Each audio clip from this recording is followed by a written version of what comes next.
ఒకటి రెండు వార్తలు వస్తున్నాయి. నేను కూడా మా వాళ్ళందరినీ అలర్ట్ చేస్తున్నాను.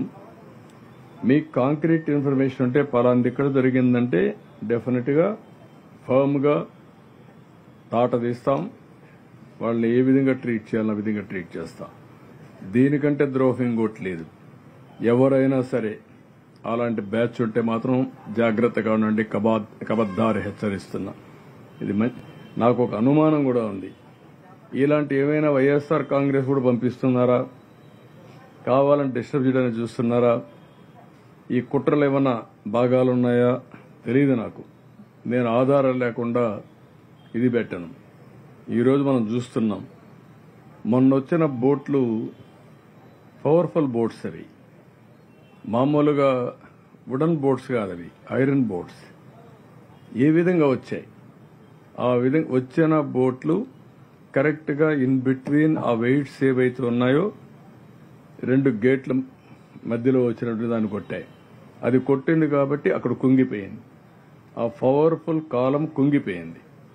అదే కానీ కాలమ్ను కానీ కొట్టుంటే చాలా ప్రాజెక్టు కుంగిపోయే అవకాశం కూడా ఉంది. చెప్పలేం.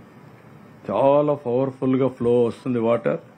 ఆ వాటర్ లో ఏది వచ్చినా మిగిలే పరిస్థితి ఉండదు. అలాంటిది బోట్లు వచ్చి కొట్టడంతో నేను చూశాను క్లియర్ గా ఆ సపోర్టింగ్ కాలం ఏదైతే తీసుకొస్తారో అది ఇరిగిపోయింది.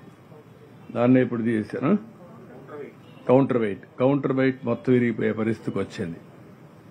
ఇది ఏంటో నాకే అర్థం కాదు. చిత్ర విచిత్రాలు ఎక్కడి నుంచి వచ్చాయి? ఇవి ఎందుకు వచ్చాయి?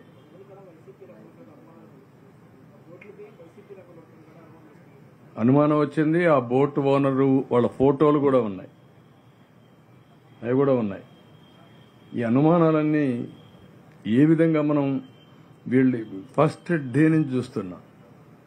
ఎప్పుడూ నా చరిత్రలో, రాజకీయ చరిత్రలో ఏ రాజకీయ పార్టీ కూడా ఈ విధంగా ఒక విన్యాసాలు చేసిన సందర్భాలు లేవు. ఫస్ట్ డేనే ఫెయిల్ అయిపోయింది, లేకుంటే మొత్తం ఇది చేసేశారు అని ఎవ్రీ డే ఒక సాక్షి పేపరు విషంగా పరిస్థితిలో ఉన్నారు. ఎవ్రీడే ఇదే పని పెట్టుకొని. అంటే ఏంటిది? చూస్తాం, పర్లేదు, ప్రజా చైతన్యం తీసుకొస్తాం. ఇలాంటి ప్రజా విద్వేషాలకు తోడ్పడే ఎవరైనా సరే ప్రజా జీవితానికి రాజకీయ పార్టీల్లో ఉండడానికి కూడా అర్హత లేదు.